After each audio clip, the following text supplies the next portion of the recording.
নিমকি বানাবো।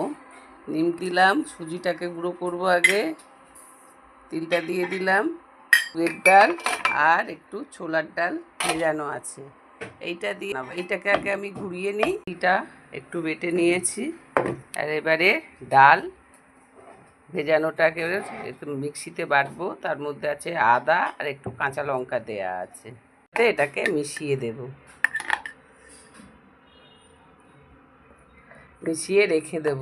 একটু দেওয়া হয়েছে, এর মধ্যে একটু জোয়ান দিয়ে দিলাম, এটার মধ্যে একটু কালো জিরে দিয়ে দিলাম, একটু লঙ্কা গুঁড়ো দিয়ে দিলাম, একটু নুন দিয়ে দিলাম, আর একটু হলুদ দিয়ে দিলাম। আর এটা ঘি এখানে মাখিয়ে রাখলাম, ওটাকে টাইট করে মেখেছিলাম। দেখে নিই কী করে ভাঁজটা দেয়া হচ্ছে। না, আগে ওপরে ঘি মাখিয়ে নিতে হবে, একটু পুরোটা ঘি মাখিয়ে নিয়ে ওপর দিয়ে এবারে গুঁড়ি গুঁড়ি করে একটু আটা ছড়িয়ে এবারে ভাঁজ দিতে হবে। ওই দিক দিয়ে একটা ভাঁজ দিল, আবার এই দিক দিয়ে একটা ভাঁজ দেয়া হলো,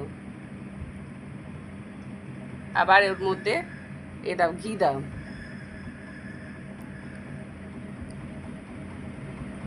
ওটার মধ্যে ঘি দিয়ে আবার ওর উপরে আটা দাও,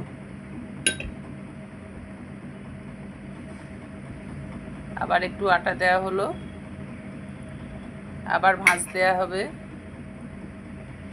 আবার নিচেরটা ভাঁজ দিয়ে দিল, এই ভাঁজের উপরে আবার ঘি লাগাতে হবে, আবার ওখানে আটা দিতে হবে,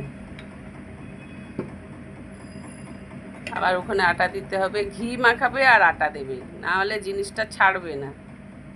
দিয়ে আবার ওই ভাঁজটাকে এর উপরে দিয়ে দিতে হবে, দিয়ে এবারে এটাকে একটু বেলে নিতে হবে, বেলুন দিয়ে একটু বেলে নিতে হবে, তারপরে এটাকে আবার কাটবো।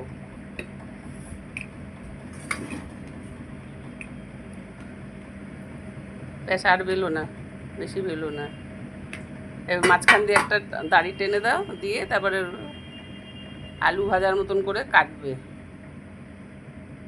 আলু ভাজার মতন করে কেটে এবার ওইগুলোকে পুরোটা ওইভাবে কেটে নিতে হবে।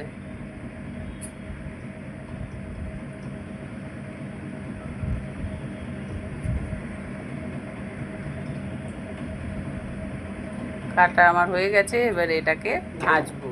এবারে নিমকিগুলো ভাজছি, ছেড়ে যাবে, ছাড়বে এবারে। দেখো বন্ধুরা, আমার ভাজা হয়ে গেছে, কত সুন্দর হয়েছে দেখো, এই দেখো ভাঁজ ভাঁজ, আর খেতেও হেভি হয়েছে। দারুণ হয়েছে, মুচমুচে।